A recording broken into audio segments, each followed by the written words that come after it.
ఏ కారణం చేతనైనా కాశీ వెళ్ళలేకపోతానన్న వాడి కోరిక తీరడానికి ఏదైనా మార్గం ఉందా అని అడిగితే కాశీ తప్పకుండా దర్శనం చేసి తీరవలసిన క్షేత్రం.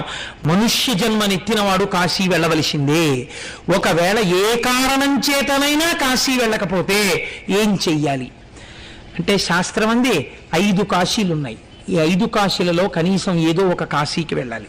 ఒకటి కాశీ ఉన్నటువంటి వారణాసి, 2 కేదారము కేదార క్షేత్రానికి వెళ్ళాలి, 3 శ్రీశైలము, 4 శ్రీకాళహస్తి, 5 పట్టిసము. కాబట్టి 5 కాశీలే. ఓపిక లేకపోతే ఈ 5 కాశీలలో కనీసం ఒక్క కాశీ అయినా జన్మాంతరంలో చూడాలి. మన అదృష్టం చూడండి, ఆంధ్రదేశంలో శ్రీశైలం, శ్రీకాళహస్తి, పట్టిసం 3 క్షేత్రాలు ఉన్నాయి. 3 కాశీలు మన ఆంధ్ర